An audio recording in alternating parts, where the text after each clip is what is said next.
Los objetos se mueven con velocidad constante en línea recta cuando no actúa sobre ellos un agente exterior. Este principio fundamental se llama la ley de inercia. Hoy vamos a hablar un poco de Galileo. ¿Por qué llamaremos a los italianos de una determinada época por su nombre de pila como si fueran muy amigos nuestros? Y no solo a Galileo, también a Dante, Leonardo, Rafael. Es curioso. Les decía que hoy vamos a hablar un poco de nuestro buen amigo Galileo Galilei. Aquí vemos un retrato suyo sacado de uno de su época a partir de un relieve de madera.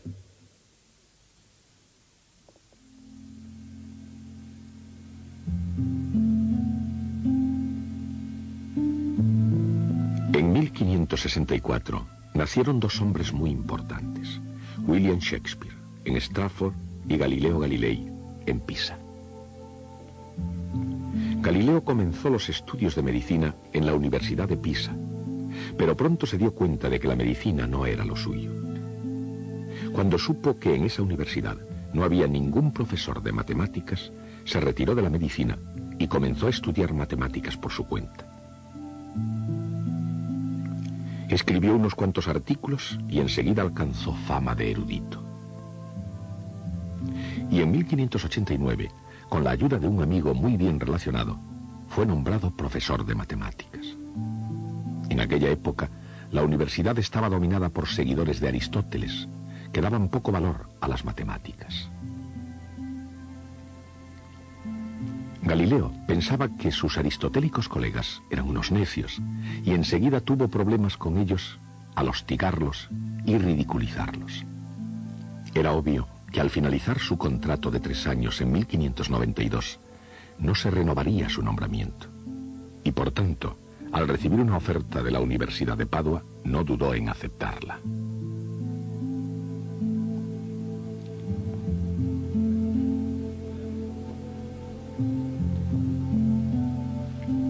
En Padua, explicó la geometría de Euclides, la astronomía de Ptolomeo y la mecánica de Aristóteles. Su investigación iba dirigida a la caída de los cuerpos y a los planos inclinados.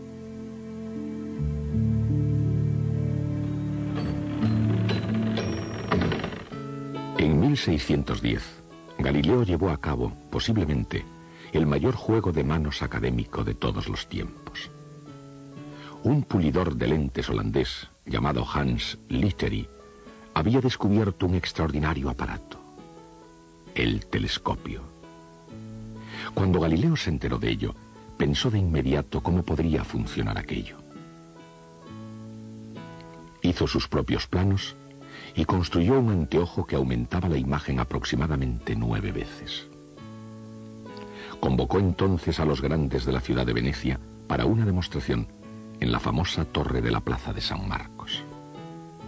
Y les dijo: contemplen el horizonte con este aparato. Con él se puede ver un barco que se aproxima a la costa 2 horas antes de lo que se vería con una vista de lince. Para una potencia marítima como Venecia, aquel aparato era absolutamente esencial. Galileo nunca pretendió haber inventado el telescopio, pero tampoco se tomó la molestia de desmentirlo. Los grandes de la ciudad, muy impresionados, aseguraron a Galileo mediante un buen salario una vida acomodada. Y 2 meses después, modelos del telescopio de Galileo se vendían por las calles de Venecia como un juguete para los niños. Galileo aseguró financieramente su porvenir vendiendo a los grandes de la ciudad un juguete para niños.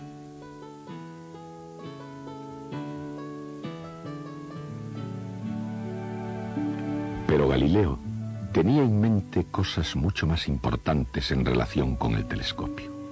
Construyó telescopios más grandes y más potentes, incluyendo uno que aumentaba la imagen hasta 30 veces. 2 de ellos están actualmente expuestos en el Museo de Historia de la Ciencia de Florencia. Galileo miró al firmamento con aquellos telescopios e hizo algunos descubrimientos notables. Las lunas de Júpiter, conocidas aún hoy como satélites de Galileo, las montañas de la Luna, las distintas fases de Venus y las manchas sobre la superficie del Sol. Aun ahora que hemos podido pasear por la Luna, los apuntes de Galileo revelan que sus opiniones fueron asombrosamente certeras. En aquel tiempo, los descubrimientos astronómicos de Galileo, junto con las ideas de Copérnico, intelectualmente destrozaban la tranquilidad de los cielos.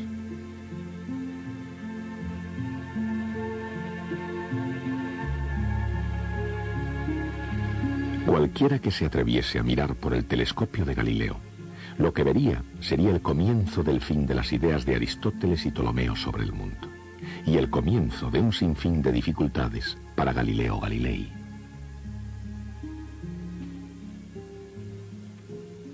A comienzos del siglo XVII, Europa ya había visto el Renacimiento, la Reforma Protestante y la Contrarreforma Católica.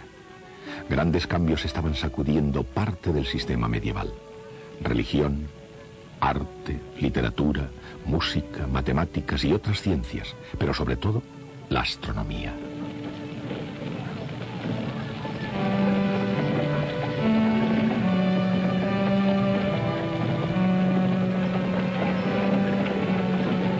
Antes del Renacimiento, la mecánica aristotélica y las ideas de Ptolomeo sobre las esferas celestes estaban a la orden del día. Eran el orden lógico, aceptado, indiscutido y natural del universo. Y así había sido hasta que un día a un monje polaco se le ocurrió mirar hacia arriba y vio las cosas de modo diferente. En oposición a la opinión de Ptolomeo, Copérnico vio la Tierra como otro planeta girando alrededor del Sol. En el seno de la Iglesia Católica, algunos vieron el sistema de Copérnico como una amenaza. Les parecía, al igual que la propia herejía protestante, un desafío a la autoridad absoluta del Vaticano. Pero no obstante, la Iglesia tardó 75 años en dar a conocer su plena desaprobación. Y entre tanto, tenía un problema mucho más próximo a ella que el Sol. Católicos y protestantes se enzarzaron en una guerra por el verdadero espíritu de Europa. Copérnico, como Lutero, dudó de la interpretación que la Iglesia daba a la Sagrada Escritura. Pero por otra parte, el sistema de Copérnico también desafiaba el más elemental sentido común.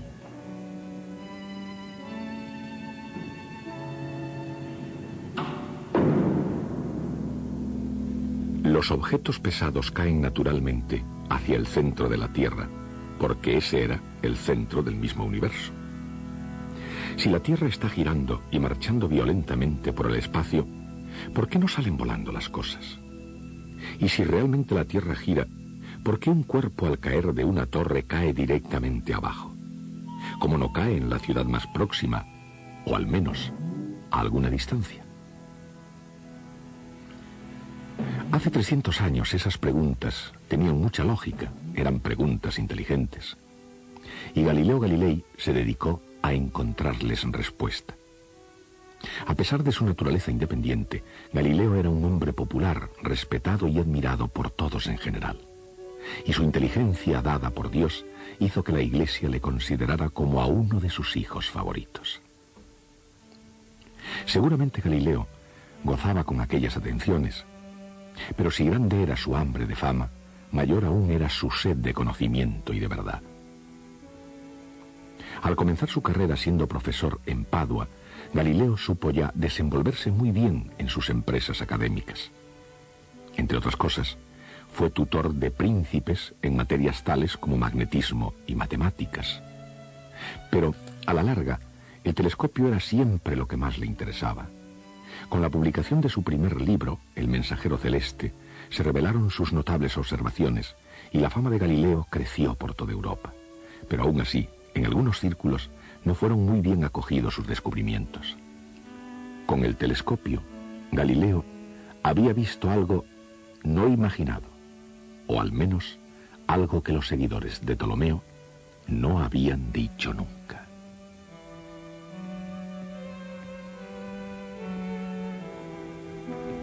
Las lunas de Júpiter parecían demostrar que la Tierra no era el centro de todo el movimiento celeste. Probaba aquello que Copérnico tenía razón. En contra de la doctrina tanto de Aristóteles como de la Iglesia, ¿era la Tierra simplemente otro planeta que giraba alrededor del Sol? Si aquello era cierto, se mantenía la pregunta: ¿por qué no rueda todo hacia afuera? La opinión de Aristóteles era que todo tenía un lugar propio según su naturaleza, al cual tendía a volver, y el propio sentido común parecía confirmar aquellas ideas de reposo y movimiento absolutos. Y basándose en experiencias cotidianas, ¿cómo podía pensarse seriamente que la Tierra estuviera lanzada violentamente por el espacio? Para Galileo, una cosa fue criticar el punto de vista de Aristóteles, que aún prevalecía, y otra muy distinta demostrar cómo y por qué funcionaban las cosas en el sistema de movimiento planetario de Copérnico. Aún antes de la invención del telescopio, Galileo ya se había preparado para hacer eso exactamente. Para poder asentar los fundamentos de su ley de caída de los cuerpos, estuvo observando y midiendo concienzudamente el tiempo que tardaban las bolas en rodar por planos inclinados. Esos experimentos le condujeron también a otra profunda idea, que más tarde se conoció como la ley de inercia. Galileo se dio cuenta de que cuando una bola rodaba hacia abajo por un plano inclinado, después subía por otro plano con cualquier grado de inclinación hasta recuperar su primera altura. Si el segundo plano tenía menos inclinación que el primero, la bola seguía rodando hasta alcanzar la misma altura, a partir de la horizontal, que tenía al empezar a rodar. Cuanto más próxima a la horizontal fuera la inclinación del segundo plano, más lejos llegaba la bola. O sea, que si el plano era perfectamente horizontal y de superficie lisa, la bola no se pararía nunca y continuaría rodando para siempre. Este fue el decisivo experimento que Galileo necesitaba para poder explicar por qué las cosas, incluyendo a sus críticos, podían mantenerse sobre una superficie dando vueltas. Un cuerpo en movimiento horizontal tiende a conservar el movimiento que lleva. En la superficie de la Tierra todas las cosas están en movimiento horizontal, exactamente a la misma velocidad que la propia superficie, y no hay rozamiento que afecte al movimiento de esos cuerpos porque todos se mueven juntos. Con tan espectacular concepción, Galileo derribó el antiguo dogma aristotélico de que era natural a todos los cuerpos tender al reposo. Pero aunque la idea de Galileo fuera muy brillante, no era del todo exacta. Influido aún por la idea platónica del movimiento circular, Galileo pensó que un cuerpo continuaba siempre en movimiento, pero solo horizontalmente, no en línea recta, sino dando vueltas, siguiendo a la superficie de la Tierra. Una generación más tarde, René Descartes puso en orden todo esto, dando a la ley de inercia su última forma. Los objetos en movimiento no tienden por sí mismos hacia el reposo, tienen tendencia a continuar como están hasta que algo se interfiera. Ahora es más fácil de entender que en los tiempos de Galileo. Hoy en día pocos se atreverían a negar que la Tierra gira alrededor del Sol, que el Sol gira alrededor de una esquina de una galaxia, que esa galaxia se mueve sola en un racimo de galaxias, todas marchando a gran velocidad por la inimaginable inmensidad del universo. ¿Cómo se puede encajar la idea de reposo en este gran esquema de cosas? No se puede. Nada en el universo va hacia el reposo. Por el contrario, todo continuará moviéndose como esté, en línea recta y velocidad constante, hasta que algo se interfiera. Ese es el principio de inercia. Y es una teoría tan sencilla y tan profunda como cualquier otra idea sobre la que se haya reflexionado. Como es lógico, a veces parece que los objetos están en reposo, pero eso es solo porque tienen el mismo estado de movimiento que el propio espectador. Si un objeto está en reposo o en movimiento, depende completamente del punto de observación, de si el observador se está moviendo a la misma velocidad. No existe el reposo absoluto, no existe el movimiento absoluto.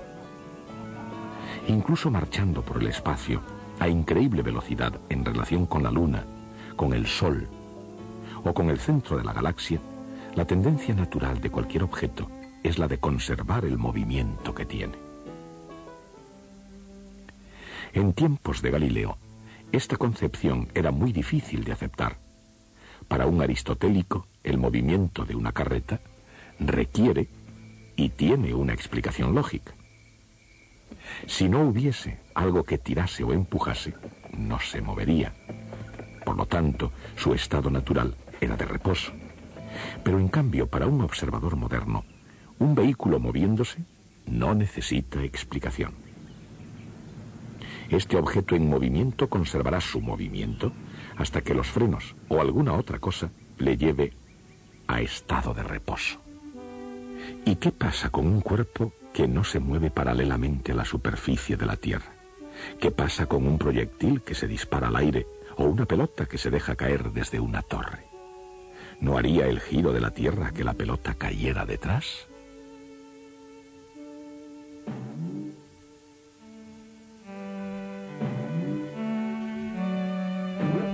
Galileo dijo que no.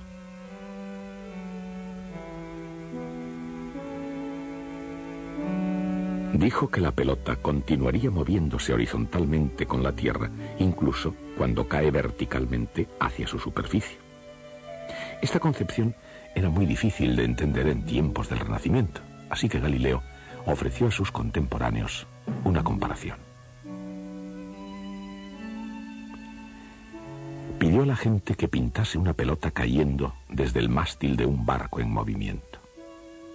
Para un marinero en cubierta, el mástil está quieto y él no estaría sorprendido de ver a la pelota caer recta hacia abajo sobre la cubierta al pie del mástil.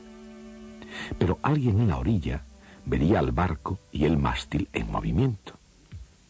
Un observador aristotélico no tendría ninguna duda de lo que iba a ocurrir. La pelota caería hacia el centro de la Tierra, mientras el barco seguiría navegando por debajo de ella. Ese marinero vería caer lanzada la pelota hacia la popa del barco en vez de ir al pie del mástil. Probablemente este experimento no se llevó a cabo nunca en vida de Galileo, pero sus resultados son precisamente lo que él había predicho. La pelota cae recta a lo largo del mástil. La pelota cae a lo largo del mástil porque ambos objetos, pelota y barco, comparten el mismo movimiento inicial. Si no compartieran el mismo movimiento inicial, entonces el resultado sería el que habrían esperado los aristotélicos. Al caer de un mástil en movimiento, la pelota cae en vertical mientras se mueve horizontalmente con el barco. Estos movimientos juntos siguen una trayectoria curva, una parábola. Galileo se dio cuenta de que esos principios originarían el movimiento de cualquier proyectil. Seguirían una curva parabólica en la Tierra o en el mar. Una pelota dejada caer en cualquier parte de la Tierra se comporta lo mismo. Aquí, compartiendo el movimiento horizontal del planeta, cae recta hacia abajo, llegando al suelo, al pie de la torre. En esos términos, Galileo vio y demostró algo nuevo bajo el sol. En 1616, Galileo fue citado a Roma, donde le advirtieron que no debía afirmar ni defender la idea de que la Tierra se movía alrededor de un sol estacionario. Al saber que la Iglesia se oponía oficialmente al sistema de Copérnico, Galileo esperó a que llegara un momento más oportuno para convencerles del error de sus métodos aristotélicos. En 1623 Galileo pensó que había llegado el momento. Su amigo y protector, el cardenal Maffeo Barberini, fue elegido papa con el nombre de Urbano VIII. Para reforzar su caso, Galileo escribió un libro. Se trataba de un diálogo entre dos personajes que debatían los sistemas de Aristóteles y Copérnico. Como autor, Galileo era un político inteligente. El personaje aristotélico argumentaba con gran maestría y fue declarado vencedor. Era un truco que tenía que ser la defensa de Galileo contra la enseñanza de las ideas de Copérnico. No obstante, muchos de sus lectores vieron que los argumentos de Copérnico eran mucho más sólidos. Y lo peor de todo quizá fuera que esas argumentaciones estaban escritas en italiano en vez de latín, de modo que los italianos corrientes podían comprenderlas fácilmente. Y en opinión de la Iglesia, Galileo cometió otros errores más en sus juicios. Por la boca del personaje que defendía a Aristóteles en su ficción, utilizó los mismos argumentos que había utilizado el Papa y llamó al personaje casualmente Semplicione, el simple. Y quizás lo peor de todo, el nuevo libro de Galileo retaba a la Iglesia en el preciso momento en que ésta era desafiada por todas partes. En 1634, Galileo fue procesado.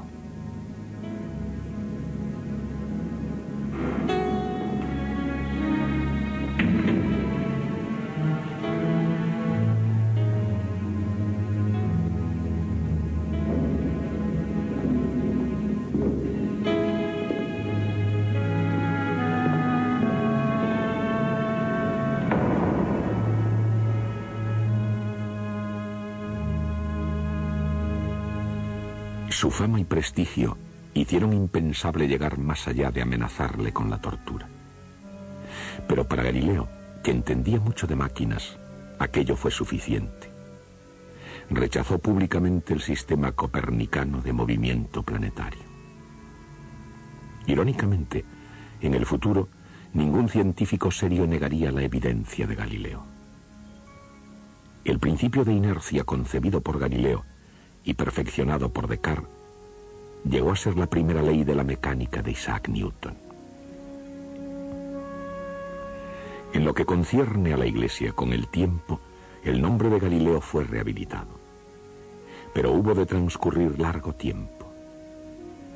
En fecha tan reciente como 1983, la controversia de Galileo estaba todavía sin resolver. En ese año, 1983, el Papa Juan Pablo II pidió que la discusión entre Galileo y la Iglesia terminase de una vez. Dijo: volvamos ahora nuestra mente hacia una época en la que se había desarrollado una grave incomprensión entre la ciencia y la fe.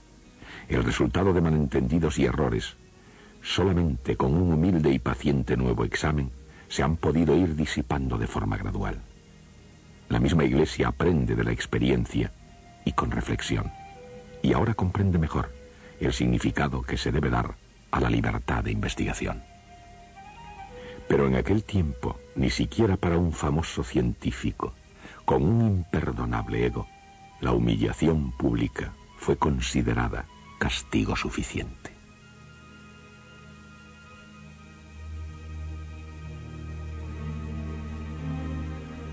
Encontrado culpable, a pesar de su famosa retractación, Galileo pasó los 8 años restantes de su vida, bajo arresto domiciliario, en una finca cerca de Florencia. Y como cuenta la leyenda, cuando Galileo entraba en su casa arrestado, aún dijo: Eppure si muove, y sin embargo se mueve.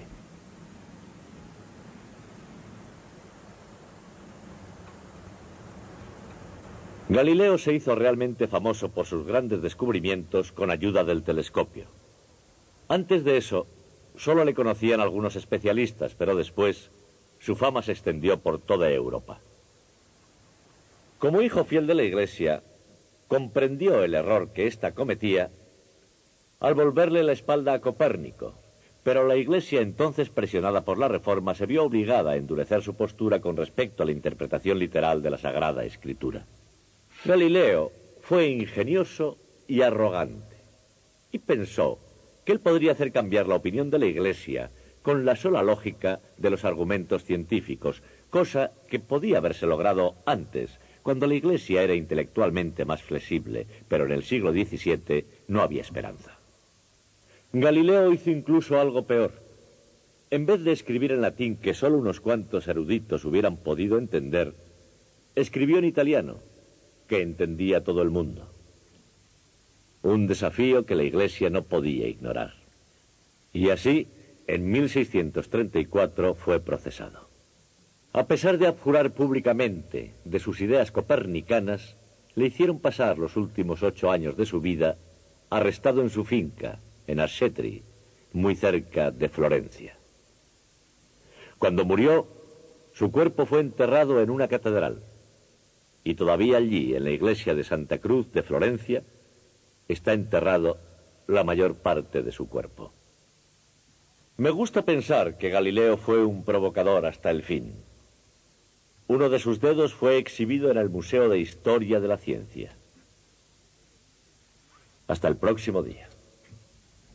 En la ley de inercia se oculta el hecho de que todo movimiento es relativo. Si un cuerpo está en movimiento o en reposo, depende estrictamente del punto de observación del observador.